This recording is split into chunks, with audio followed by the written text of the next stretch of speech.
Universidad de Atacama, desde 1857 al servicio del desarrollo de nuestra región y el país. Bueno, buenas tardes. Mi presentación está orientada al tema de los factores de riesgo psicosociales laborales.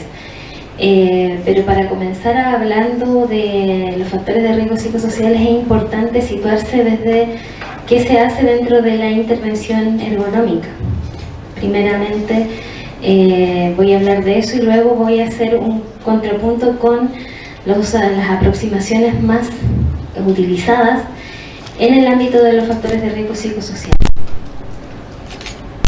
Bueno, inicialmente tenemos que la intervención ergonómica es un proceso, una intervención, es decir, un desarrollo que genera mucho conocimiento para las empresas, ¿ya?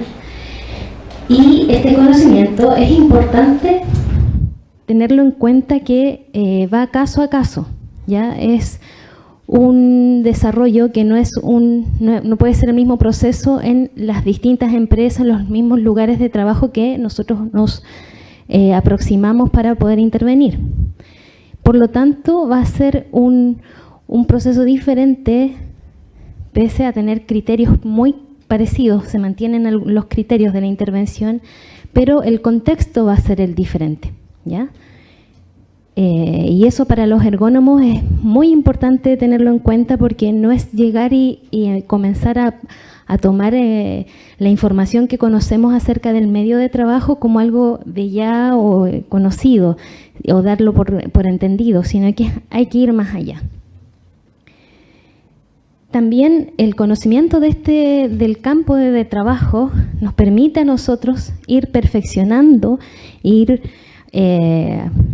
precisando la información, ¿ya? En todas las intervenciones, y esto que sirve también para generar prevención mucho más específica respecto a las problemáticas que se encuentran en el ámbito laboral. Bueno, la ergonomía, a diferencia de otras disciplinas, no es un conocimiento que sea estático, ya es un conocimiento que es dinámico, cambia totalmente y es conocimiento para la acción, porque genera procesos de cambio. Pueden ser cambios físicos, ambientales o grandes cambios que podamos observar, como a nivel de las representaciones mentales acerca del trabajo, ¿ya?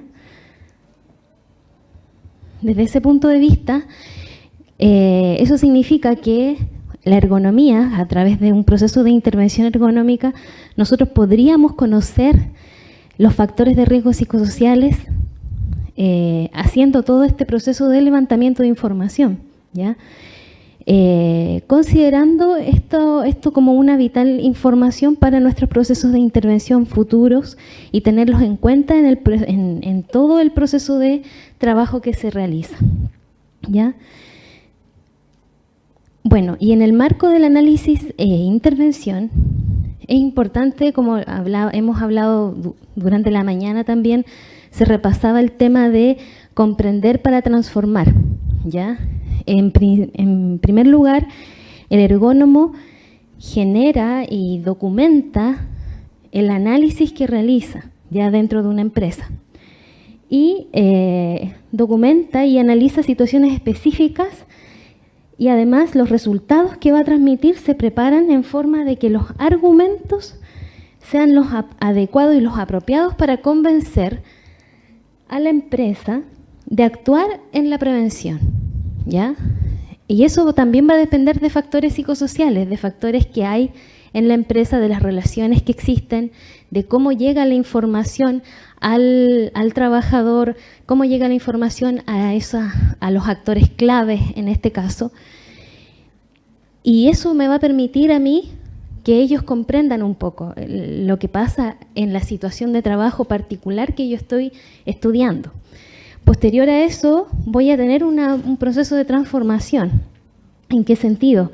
En el que el establecimiento tiene su propio contexto, ¿ya? Y con esta información va a generarse una especie de sino cambio importante, pero sí un movimiento de representaciones, de percepciones, de opiniones. Se van generando nuevas miradas acerca de un problema. Y eso es lo importante de la intervención ergonómica, que uno a través de todas esas opiniones se hace construcción de conocimiento social acerca de los problemas que hay en el trabajo. Entonces, los gerentes se transformarán en la medida que estén convencidos de que tienen los recursos para actuar. Por lo tanto, si nosotros somos capaces de mostrarle que pueden hacer, qué es lo que pueden hacer, y si eso es viable, ellos lo van a tomar. Pero es la forma en cómo los ergónomos son capaces de mostrar esa información, ¿ya? Por otro lado, no confundir que todo lo que se comprende del análisis ergonómico, ¿ya? Uno va a transmitir una parte de esa información, ¿ya? No es todo. Ya muchas veces el ergónomo, las personas que se dedican a la investigación en ergonomía, levantan muchos datos, muchos elementos que van a apoyar esa intervención, pero no necesariamente hay que transmitir toda la información, ¿ya? Lo que es más relevante, es más útil para transformar, eso es lo que se reserva, lo que se puede entregar. Y eso es lo que va a permitir generar una transformación o un cambio un poco más preciso acerca de lo que se entiende del problema, ¿ya? Entonces vamos a ver, vamos a poner en relevancia a la persona en actividad, que es como dentro del marco de análisis y el modelo que nosotros podemos desarrollar dentro de la intervención en ergonomía. Este es un caso que está tomado de la guía de dirigentes sindicales de ergonomía y género para dirigentes sindicales. Esta persona es una trabajadora en laboratorio, en preparación de muestra, principalmente, realizando la actividad de inclusión y corte. Ya ella debe realizar la preparación de las muestras que van a ser analizadas para las biopsias. Ya, por lo tanto, hay una excesiva cantidad de muestras que debe analizar, que debe preparar para que se analicen. Y ella debe hacer todo ese proceso junto a otras demás también que hacen el mismo proceso que ella, pero vamos a concentrarnos en el caso de esta trabajadora. De sexo femenino, de 40 años, tiene 7 años de experiencia, ha desarrollado bastante destrezas dentro de su propia actividad, es una trabajadora experimentada, por lo tanto, a ella refiere, porque esto sale de la conversación, de la entrevista con el trabajador, ella refiere que a ella le parece agradable su trabajo, pero lo que le desagrada son las condiciones que ofrece la empresa, por ejemplo, en cuanto a las condiciones físicas, la altura de su mesa para trabajar, la silla específicamente, la iluminación, el mobiliario y todo relacionado con la actividad de trabajo, de lo cual genera un poco de estrés, un poco de insatisfacción en el momento de realizar su actividad. Y ahí tenemos los factores de riesgo psicosociales, porque ya el cúmulo de cosas que hay determinando su actividad generan en su propia actividad ese malestar, ¿ya? Y los efectos, bueno, tenemos efectos como por ejemplo la cantidad de trabajo es excesiva y el trabajo le obliga a ir a un ritmo más rápido de que lo que disminuye la calidad y aumentan los dolores de brazos, manos y cuello. Podemos ver que aquí tenemos en el centro a la trabajadora en la tarea de preparación de muestras con dolor del antebrazo, mano y cuello. Bueno, esta trabajadora debe sacar la bandeja para poder hacer las muestras, transportarlas, depositarlas en las bandejas y en la máquina de inclusión, posicionarse en su puesto, debe ir a sentar para posteriormente realizar la toma de una pinza con la mano, tomar el cassette con la pinza, observar y verificar si la muestra está en buenas condiciones, introducir la muestra en el molde, colocar la muestra en la platina fría y vigilar la solidificación de la muestra. Todo eso son procesos de un trabajo de precisión. Por lo tanto, la persona debe estar mucho rato en una posición estática también. Y si se dan cuenta, ese es un resumen de lo que es la descripción de la actividad de trabajo. Pero tenemos acá que, como decía la profesora Nicole, tenemos algunos riesgos o factores de riesgo que son más allá de los riesgos psicosociales. Tenemos otros tipos de riesgo también. Tenemos el ritmo elevado del trabajo, porque apremia a realizar las muestras de manera adecuada, pero de una manera muy rápida. Una duración, la exposición al tiempo en que ella está es de la jornada completa, y el periodo de reposo y recuperación es insuficiente. Entonces, todo esto son elementos que se asocian a la organización del trabajo y a cómo ella va generando en su propia actividad algunos factores de riesgo psicosociales.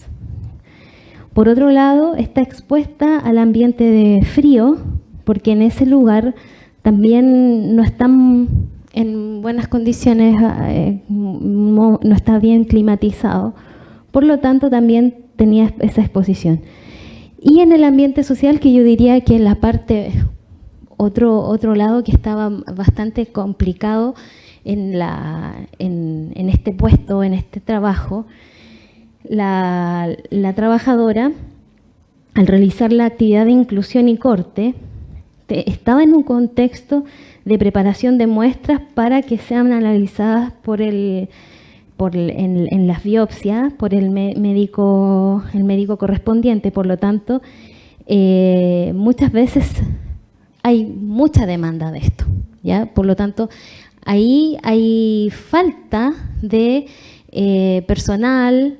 No es la única persona, pero la cantidad de muestras que analizan son enormes. Por lo tanto, se hace una exigencia bastante importante. Se convierte en una exigencia para ella, y en la cual se siente insatisfecha con su trabajo, con el producto de su trabajo, la misma insatisfacción de ver que no te salió bien o que pueden devolver una muestra. Eso es algo grave. Por lo tanto, no cumple con los estándares de calidad. Entonces, hay un clima tenso. No hay reconocimiento de dificultades por el supervisor o por la persona que está, en este caso, a cargo de esta sección. Y ahí existe una cultura de autoritarismo más que del conversar o de flexibilización de algunas prácticas. Y también falta comunicación entre trabajadoras, porque es un trabajo muy individualista. Ya sí, básicamente llegan las muestras, las desarrolla cada trabajadora, que son 4 en ese puesto, y eso es lo que hacen, ¿ya? Pero ciertamente estos son elementos que nosotros podemos notar que van relacionándose con aspectos de riesgo psicosocial, ¿ya? En cuanto al ambiente social, uno obviamente puede pensar que pueden existir tensiones, ya si existe un contexto autoritario en el cual se está desarrollando el trabajo. También como la falta de la comunicación, o también en la cultura del establecimiento que está predisponiendo a este tipo de relaciones. Entonces, yéndonos un poco a la definición del estrés, porque muchas veces no analizamos precisamente qué es lo que es el estrés.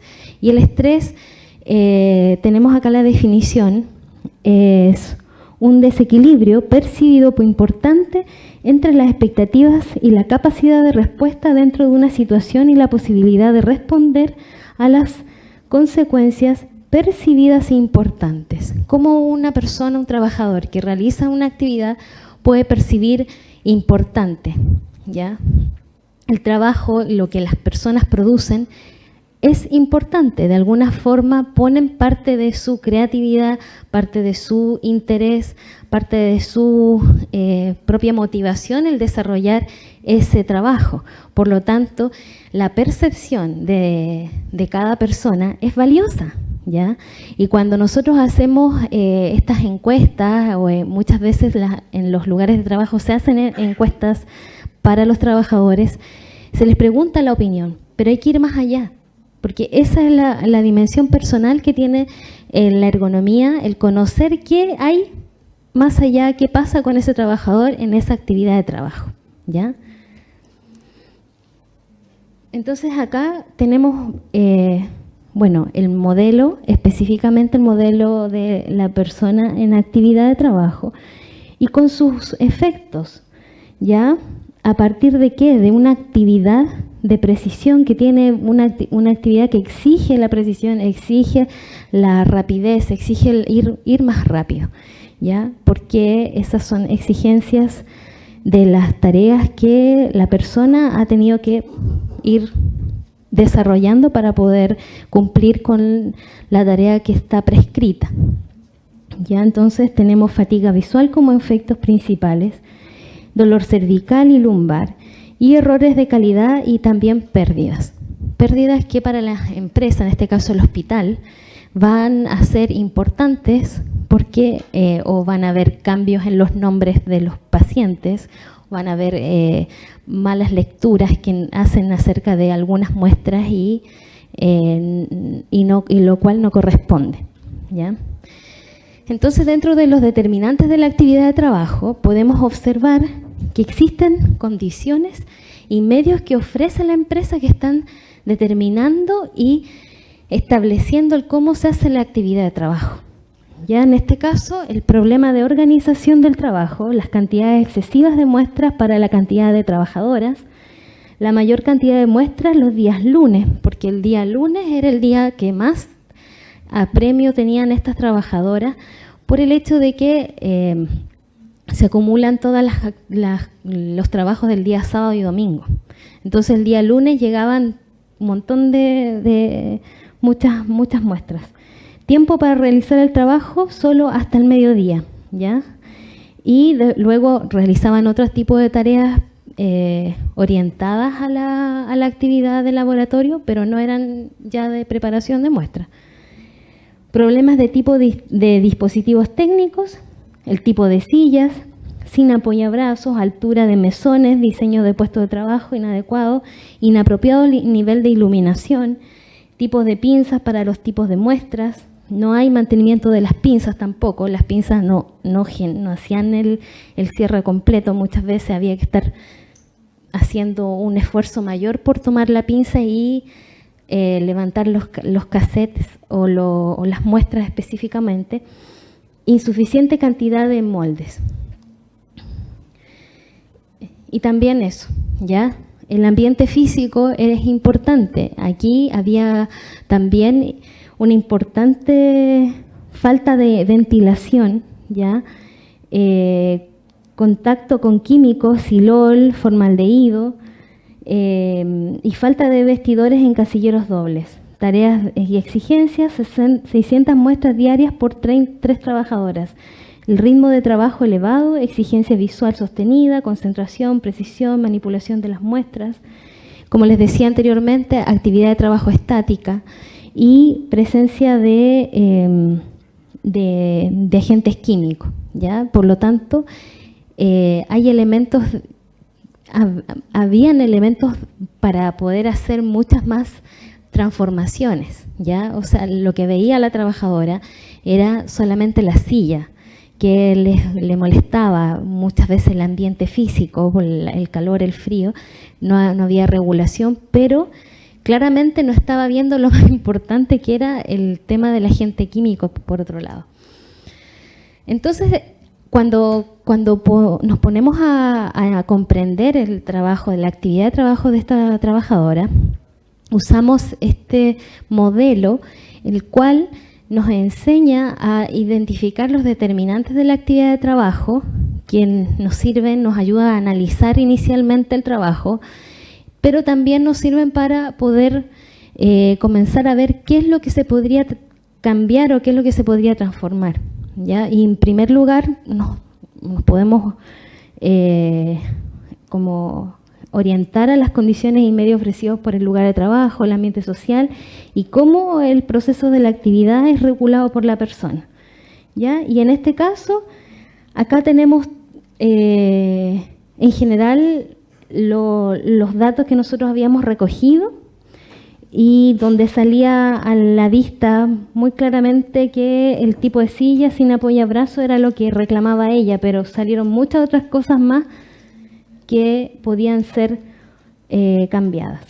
Pero como haciendo un pequeño contrapunto, nosotros tenemos que tener claros que la aproximación de los riesgos, de los factores de riesgo psicosociales es una parte, y una parte que nosotros podemos conocer a través de la ergonomía, ¿ya?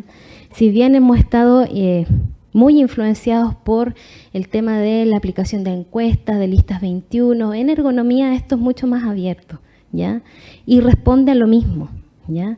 Nosotros necesitamos conocer, cuando hablamos de factores de riesgo psicosociales, ¿qué conocer? Conocer el trabajo, en qué consisten las interacciones entre las personas en el trabajo, su medio ambiente, la satisfacción en el trabajo, las condiciones de su organización y por otra parte las capacidades del trabajador, sus necesidades, su cultura, la situación personal que vive y fuera del trabajo y dentro de él, ¿ya?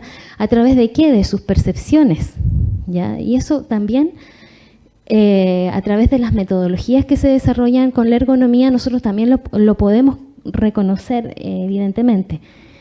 Así como también conocer el estado de salud que tiene la persona, su calidad, su rendimiento, cómo está en términos de producción y de satisfacción personal en el trabajo.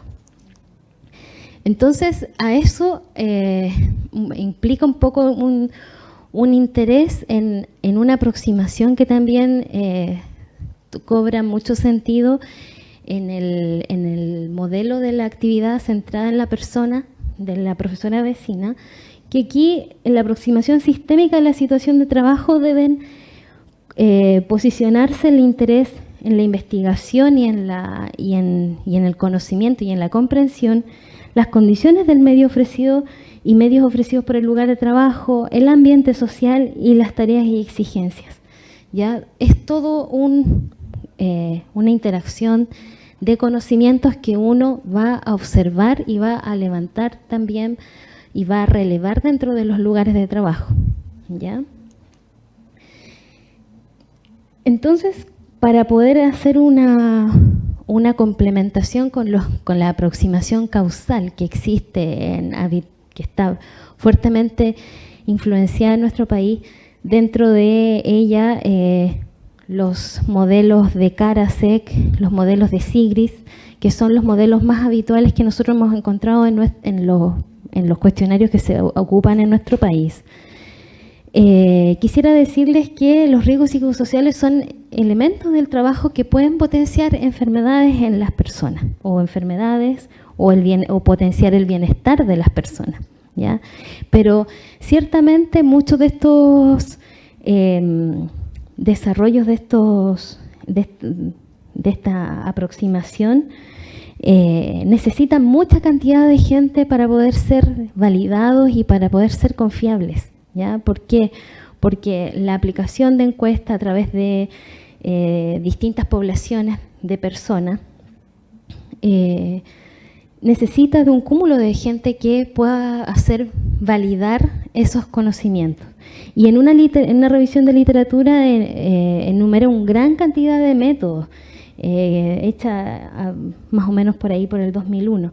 Sin embargo, hay pocos datos disponibles sobre la validez y la confiabilidad acerca de estos métodos para poder conocer los factores de riesgo psicosociales laborales específicamente, ¿ya? Entonces, son elementos que sí, que nos ayudan a conocer mejor los contextos de trabajo, pero nosotros no podemos quedarnos solamente con un cuestionario, ¿ya? Por eso mismo, es importante conocer qué hay detrás de ellos.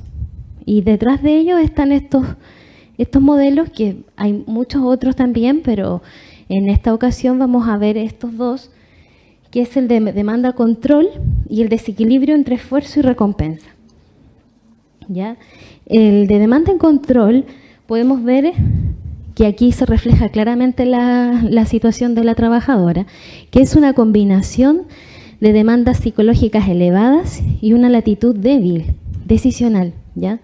Que genera en los trabajadores un estado de estrés que sobrepasa la capacidad de adaptación de los trabajadores, ¿ya? Expresando problemas de salud física y mental, ¿ya?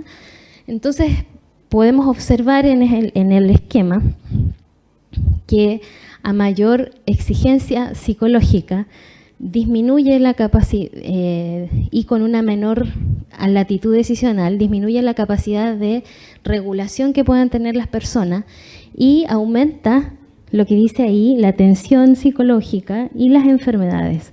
A diferencia de este otro polo que cuando aumentan las exigencias psicológicas y aumenta la autonomía decisional o el control que puede tener el trabajador sobre su trabajo, aumenta su capacidad de aprendizaje, ¿ya? No significa que esta trabajadora no haya aprendido a tener estrategias, porque también aprendió a desarrollar estrategias dentro de ese contexto en el cual estaba. Sin embargo, hay más dificultades para poder regular, para generar el proceso de regulación que todos tenemos en los trabajos indistintamente.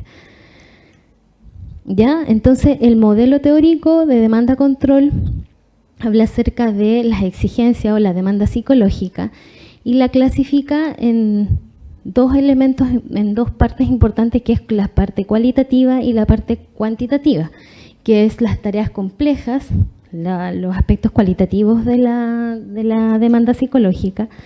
Son tareas complejas, imprevistas, demandas conflictivas, y los aspectos cuantitativos, que serían tareas de interrupción, en la cual la persona no cuenta con mucho tiempo como para responder a esas exigencias. Posterior a eso, el modelo teórico de demanda-control nos habla acerca del control decisional o la latitud decisional, lo cual uno puede asociarlo con la autoridad que tiene la persona para poder desarrollar su capacidad dentro de ese ámbito, ¿ya? Y en otras palabras, el individuo tiene la posibilidad de controlar según sus propias competencias. Entonces, desde este punto de vista, las características organizacionales van a depender mucho, o sea, de la situación de trabajo, de la estructura jerárquica, de la responsabilidad y los recursos que tenga el trabajador, ya para hacer frente a las situaciones críticas o a las situaciones difíciles. Otro modelo teórico es el esfuerzo-recompensa de Sigris, y nos habla acerca del esfuerzo en relación a la recompensa que pueden recibir los trabajadores. En este caso, el esfuerzo, la demanda de obligaciones que tiene el puesto de trabajo y que exige que se desarrollen dentro de un momento dado, ¿ya? Con características específicas. Aquí, por ejemplo, el esfuerzo puede ser intrínseco o extrínseco. La percepción del trabajador puede ser que el trabajador comprenda que debe realizar ese esfuerzo porque quiere ver que su trabajo se hace de manera buena o con calidad.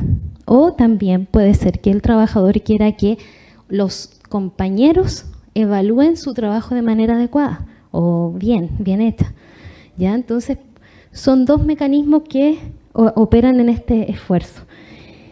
Y también implican un aspecto importante, el afrontamiento que tiene el trabajador en virtud de las actitudes de resiliencia que pueda haber en su formación, en su construcción como sujeto.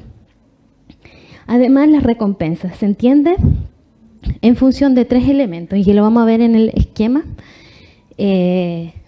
Principalmente el salario vendría a ser uno de los elementos de recompensa más importantes. Luego vendría la estima como una aceptación de la persona, y luego la seguridad del empleo, el ser respetado también es importante, y la seguridad del empleo, por ejemplo, a través de los contratos de trabajo, ¿ya? Actualmente vemos que los contratos de trabajo se hacen por honorario y eso tampoco da mucha seguridad a las personas que realizan trabajos, o que se hacen contratos cada 3 meses. Tampoco eso es mucha seguridad para las personas y los trabajadores, ¿ya? Entonces, retomamos este ejemplo y vemos que particularmente la trabajadora se sentía haciendo un esfuerzo muy grande para poder responder a una tarea en la cual sí estaba comprometida, sí estaba interesada y le gustaba además, pero se sentía que no había una retribución adecuada porque los problemas de clima laboral también afectaban esa relación, ¿ya? Y no se resolvían finalmente, por la vía de comprar otra silla o encargar otro o mejorar la iluminación, sino que ella tenía que seguir esperando que por favor, que por alguna parte, por alguna vía se les ocurriera hacer algún cambio. Pero por lo menos a ella misma este proceso de este trabajo le sirvió para hacer una relectura de las condiciones físicas de su trabajo, las condiciones ambientales en las cuales estaba. Bueno, y para finalizar, quisiera decir como conclusión que es necesario hablar de intervención ergonómica en las empresas, ya que nosotros a través de esa modalidad o esa intervención se van a poder generar conocimientos para que las empresas puedan abrirse a otra forma de poder generar cambios, gestionar sus recursos y mejorar la salud de los trabajadores, así como el mantenimiento de la producción o la productividad de la empresa. Por otro lado, es importante profundizar en la actividad de trabajo. Claro que es importante, o sea, esa es la parte fundamental de todos los elementos que hay alrededor.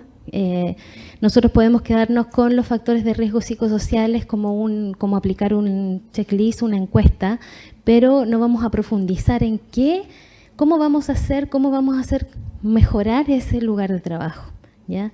Sino que a través de la conversación, a través de las entrevistas, a través de los diálogos con trabajadores, vamos a poder relevantar esa información, porque el conocimiento también es parte de las personas que realizan esas labores. Por lo tanto, nosotros también tenemos que ayudar a construir ese conocimiento. Y es necesario tener la aproximación sistémica en ergonomía, nos ayuda a vincular elementos y no ver solamente como una visión mecanicista que funciona solamente para el puesto de trabajo y no para el todo, que es todo el sistema empresa, ¿ya? Eso sería mi presentación. Gracias.